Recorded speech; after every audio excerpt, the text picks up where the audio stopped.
Educação à distância, mudando realidades.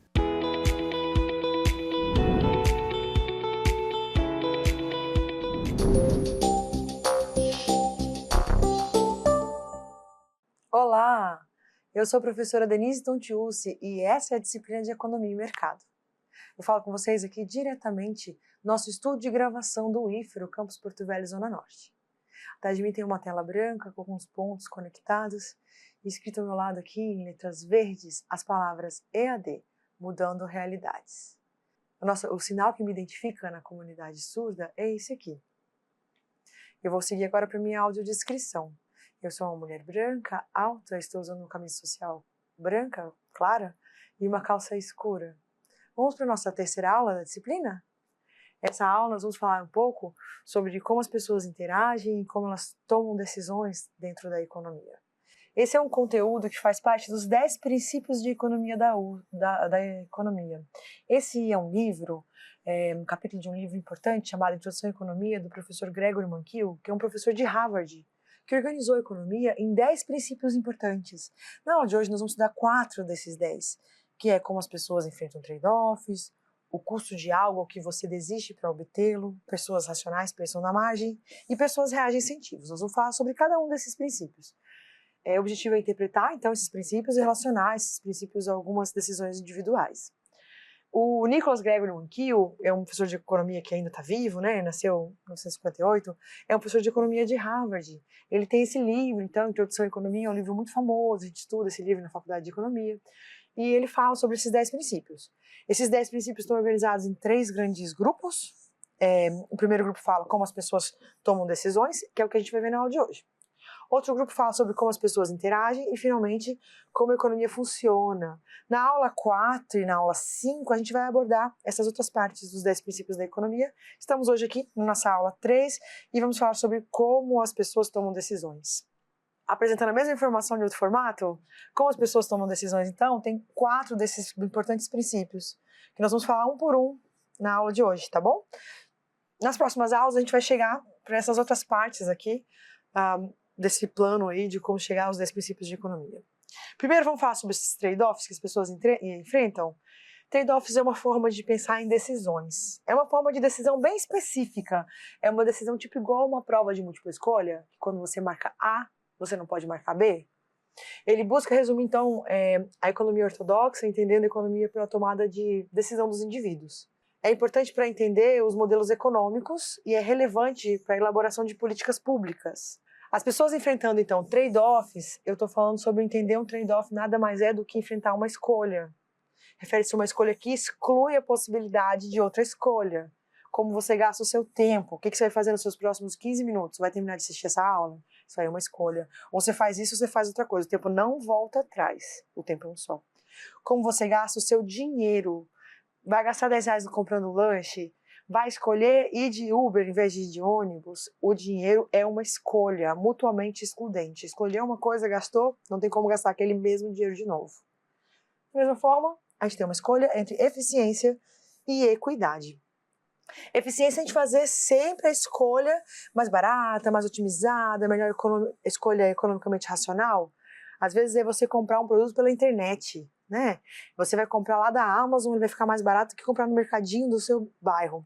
E equidade é aquela escolha que vai dar maior chance de igualdade, maior distribuição de renda, maior chance de equalidade, maior chance de crescimento para as menores oportunidades. Quando você, ao invés de comprar na Amazon, está comprando aí no mercado da sua cidade, na farmácia da sua cidade, é uma ação que tem mais equidade, mantém aí empregos locais, pessoas trabalhando, economia ativa onde você está. A gente vai falar então sobre esses trade-offs. Ele é uma forma muito racional de entender a economia. Eu acho que a faculdade de economia molda muita gente, sabe? Você entra lá e a gente começa a falar sobre faça escolhas racionais, enxergue tudo como um trade-off. Eu vejo muita gente que cursou economia e começou a ficar aquela pessoa super racionalzona. Acho que esse é um dos princípios. Também quer dizer que ao escrever os modelos econômicos, os economistas reduzem um pouco a complexidade das pessoas para entender as pessoas como alguém que toma uma escolha racional o tempo todo. Que nem sempre é verdade, né? A gente sabe que de vez em quando a gente está tomando umas escolhas aí completamente irracional. Caiu a propaganda lá, a gente vai lá e compra aquela besteira que a gente sabe que não precisa, né? totalmente de forma irracional. Mas para uma maneira assim, para a gente entender os modelos, a gente vai achar que a gente é muito racional na hora de fazer essas escolhas de trade-offs. Eu entendo que existem escolhas excludentes, o que eu faço com o meu tempo, o que eu faço com o meu dinheiro, o que eu faço com as minhas decisões, o que eu estudo estudar, o que eu escolho trabalhar, como eu escolho construir a minha vida, é sempre uma escolha de trade-off. Toda vez que eu escolho passar mais um tempo me dedicando a ou ficar na rede social, ou buscar uma forma de uma graduação EAD, eu estou fazendo um trade-off aí com coisas muito parecidas, que é tempo que eu passo na internet. Quando eu escolho, então, qual produto eu vou levar quando eu estou no mercado, eu estou enfrentando trade-offs aí, o que eu estou fazendo com o meu dinheiro. É uma forma de entender a realidade, é uma forma que muda a sua vida, e é como a gente entende, então, os modelos econômicos.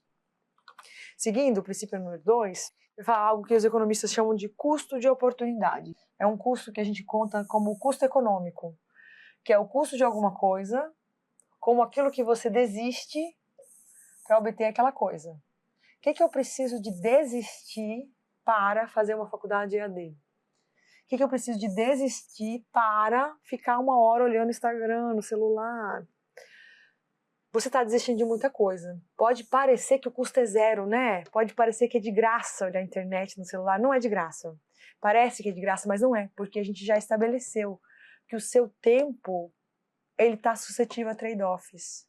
Então, o que você faz com o seu tempo é mutuamente excludente. Se você ficou 1 hora olhando rede social no seu celular, você perdeu a chance de fazer muitas coisas com essa 1 hora. Estudar mais, se aprofundar, fazer laços emotivos com a sua família, conhecer melhor aí tua avó, que está ficando cada dia mais velha, conhecer melhor teu marido, teu cônjuge, tua namorada, fazer amizades novas, trabalhar mais, ganhar dinheiro com esse tempo.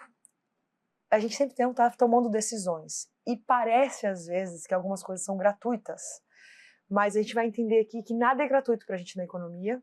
O que você está fazendo, então, ele tem um custo, que é o que você desistiu da sua escolha mais racional. Sempre a escolha mais racional para um economista é fazer dinheiro. Então, quando você se dedica a algo e aquilo parece ser de graça, eu sempre tenho a resposta para dizer, você poderia estar dedicando o mesmo tempo, a mesma energia a ganhar dinheiro com essas horas. Você podia estar trabalhando, você podia arrumar um emprego para trabalhar nesses horários.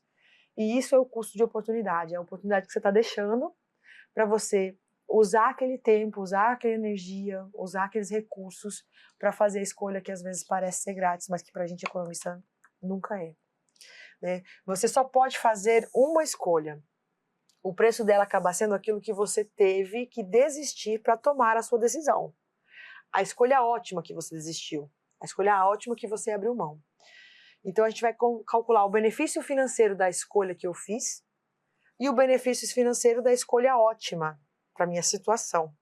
Nesse caso, então, até assim, as escolhas que têm custo financeiro acabam ficando muito mais caras. Né? Se você pensa assim, comprar um carro custa, vou falar um número redondo para facilitar minha conta, tá? Comprar um carro custa 100 mil reais. Para o economista custa muito mais. Não só os custos embutidos de seguro, gasolina, várias outras coisas, mas também o que você deixou de fazer de ótimo com esses 100 mil reais. Você deixou de investir. Hoje em dia, Selic nas alturas, a gente tem retorno financeiro maravilhoso, tirando 10% ao ano, 12%, 15%. Você poderia estar ganhando dinheiro com esse dinheiro que você colocou ali no formato de um carro. Então a gente vai comparar aí os custos daquilo que você abriu mão. Você abriu mão de bons investimentos para escolher ter um carro, por exemplo. E quando você não tem custo financeiro, isso também atua como verdade. Normalmente você poderia estar trabalhando e estar gerando renda naquele horário, quando você está gastando só a sua energia, achando que está fazendo uma coisa de graça. É uma forma mais racional de entender a realidade. É isso que explica como nós economistas somos tão racionais. Princípio 3, as pessoas pensam na margem. As decisões pessoais não acontecem nos extremos, as mudanças são gradativas. A análise do custo-benefício ela acontece no detalhe. A ideia é assim, se eu tenho uma loja que tem 5 funcionários e tem uma máquina ali que começou a vender os produtos automáticos sem precisar de funcionário. Não tem caixa mais, você passa o produto ali, bota na sacola, paga.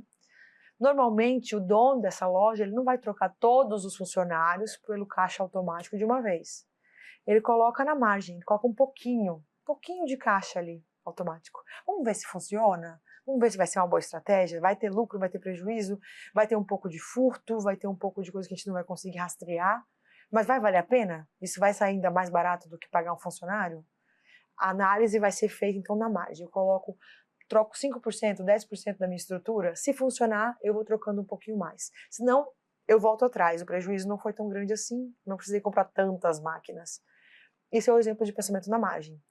Máquinas e trabalho humano é um grande exemplo de como a gente faz isso, mas também como a gente faz isso na nossa vida. Muitas vezes a gente prefere o ensino híbrido do que o ensino totalmente EAD, porque ele é uma coisa na margem, ele está entre o ensino presencial e o ensino EAD, é o híbrido, aquele que eu vou às vezes presencialmente. Muitas vezes a gente prefere alguma coisa que tem uma referência naquele modelo antigo do que uma coisa totalmente inovadora do formato novo. A gente tende a fazer mudanças graduais e estudar o custo-benefício de fazer essa mudança. Essa é uma forma que a gente entende como as pessoas tomam suas decisões. Por fim, o último princípio que a gente vai ver na aula de hoje, as pessoas reagem a incentivos. A racionalidade, então, ela está ligada à relação do custo-benefício. Mas, além disso, para além dessa racionalidade, existem alguns incentivos que vão afetar nossas escolhas. E esses incentivos, eles podem ser implícitos ou explícitos. Os implícitos, eles estão muito mais ligados a questões mais culturais. Alguma coisa como aquilo virou moda, aquilo ficou bem visto, isso me dá mais moral, os costumes estão se voltando para isso, eu vou ganhar algum tipo de status, alguma expectativa social se eu fizer essa escolha. E outros incentivos, eles são muito mais explícitos, como, por exemplo, pagamentos, bônus, multas, leis, contratos, né? A sociedade ela vai sendo modificada, a gente sabe como os influencers realmente influenciam, as celebridades realmente influenciam tendências, mas também as políticas públicas na forma de leis, incentivos financeiros, multas, também influenciam a nossa realidade. Com isso, a gente consegue direcionar a sociedade para algum tipo de comportamento.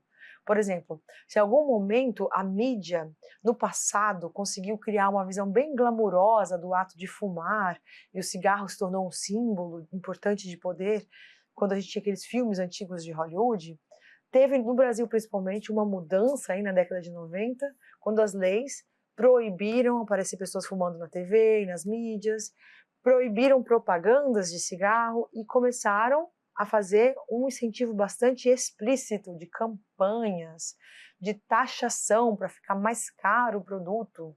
E a gente conseguiu aí uma campanha antitabagista e hoje o Brasil é um dos países que menos tem acesso ao cigarro, onde menos pessoas fumam, um país mais livre do tabaco, principalmente para um recorte geracional. A gente não sabe exatamente os dados mais atuais para a nova geração e como está o contato aí com as novas formas de tabaco, novas formas de fumo, que talvez deveria ser repensada, como que estão chegando aí quando a gente pensa nas novas formas de vape, assim, como isso está chegando de formas implícitas, como que a moral e os costumes estão caminhando para esse sentido.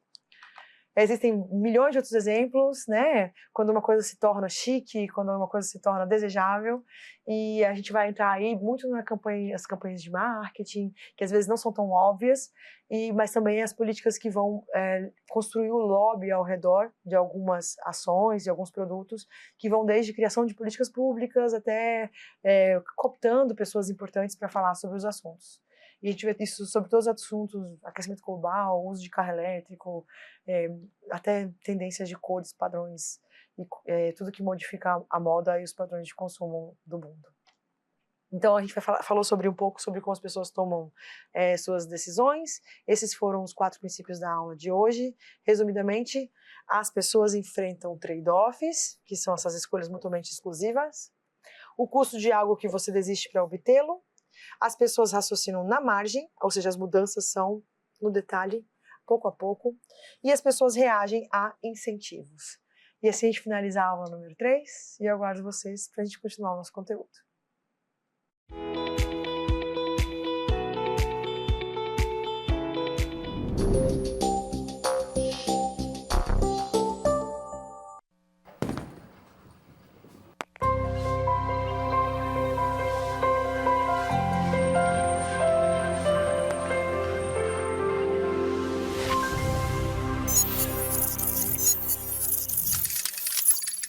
Educação à distância, mudando realidades.